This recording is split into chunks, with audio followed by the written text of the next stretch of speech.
Hotel पद्धतीच्या भाज्या सगळ्यांनाच आवडतात. हॉटेलमध्ये गेल्यानंतर किंवा ढाब्यावर गेल्यानंतर आपण पहिल्यांदा ऑर्डर करणारी भाजी म्हणजे पनीरची भाजी. पनीरच्या भाज्या वेगवेगळ्या पद्धतीच्या असतात, तर त्यापैकी आज आपण पाहणार आहोत मटर पनीर, घरच्या घरी अगदी हॉटेल पद्धतीची. तर त्यासाठी इथे मी 300 ग्राम पनीर घेतलेलं आहे आणि त्यामधले काही क्यूब मी बाजूला काढून ठेवलेला आहे, तर काही कट करून घेतलेले आहे क्यूबमध्ये. आणि सोबतच इथे मी साधारण एक कपभर इतकं ताजे मटर घेतलेलं आहे, फ्रोझनसुद्धा तुम्ही घेऊ शकता. 3 मध्यम आकाराचे कांदे मोठ्या फोडी चिरून मिक्सरच्या भांड्यामध्ये टाकून घेतलेला आहे.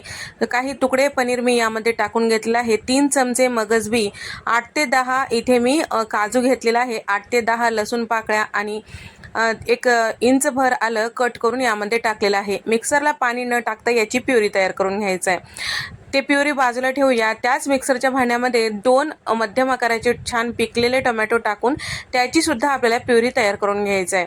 आता इथे आपल्याला मटर जे आहेत परतून घ्यायचं आहे, तर कढईमध्ये 2 चमचे तेल टाकून छान परतून घेतलेलं आहे. मी इथे ताजे मटर वापरलेले आहे. फ्रोझन वापरलं असलं तर हे स्टेप तुम्ही स्किप करू शकता.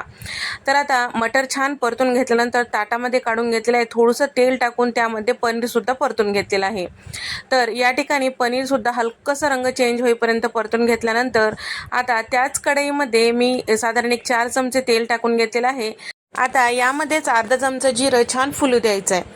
आता जिरं छान फुलल्यानंतर तयार करून घेतलेलं कांद्याचं जे प्युरी होती ते टाकून घ्यायचं आहे.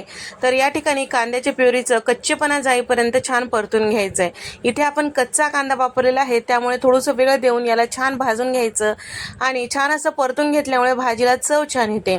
अर्धी वाटी पाणी टाकून आपल्याला जास्त वेळ परतून घ्यायचं. असंच जर परतलं की करपू शकते, त्यासाठी थोडंसं पाण्याचा वापर करून आपल्याला छान परतून घ्यायचं. पाणी टाकल्यामुळे याचे शिंतोडे उडू शकतात, त्यामुळे झाकण लावून वाफवून घ्यायचं.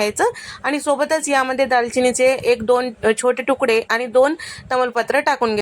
हेच खडे मसाले तुम्ही फोडणीमध्ये सुद्धा टाकू शकता, काही हरकत नाही. मी विसरल्यामुळे आता टाकून घेतलेला आहे. सोबतच टोमॅटोची प्युरी सुद्धा टाकून घेतले आहे, ते सुद्धा परतून घेऊया आणि पावडर मसाले टाकूया, म्हणजे पावडर मसाले सोबतच परतून घेऊया.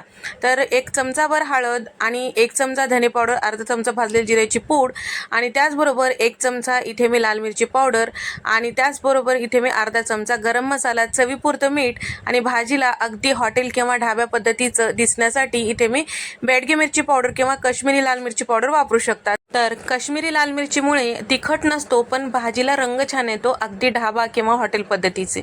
तर यामध्ये इथे मी 2 चमचे इतकं लोणी टाकून घेतलेलं आहे. तुम्ही बटर सुद्धा वापरू शकता. सगळं छान व्यवस्थित मिक्स करून घेतल्यानंतर परतून घेतलेले मटार आणि पनीर यामध्ये टाकून घेऊन परत एकदा मिक्स करून घेतलेलं आहे. आता झाकण लावूया, थोडंसं वाफून घेऊया तेल साईडला सुटेपर्यंत. तर या पद्धतीने वाफून घेतल्यामुळे सगळे जिन्नस छान व्यवस्थित मिक्स होतात आणि भाजीला चव छान येते.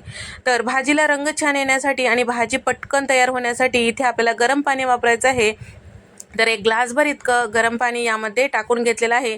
थोडीशी कोथिंबीर बारीक चिरून यामध्ये टाकून घेतलेली आहे, ते सुद्धा मिक्स केलेलं आहे. सगळं छान व्यवस्थित मिक्स झाल्यानंतर आता आपल्याला 1-2 मिनटं शिजवून घ्यायचं आहे. तर झाकण लावून आता तेल साईडला सुटेपर्यंत आपल्याला शिजवून घ्यायचं आहे.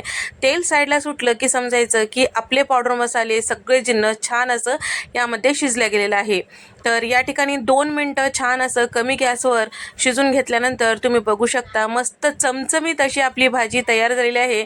एकदा या पद्धतीने नक्की ट्राय करून पहा, तुम्हाला सुद्धा नक्की आवडेल.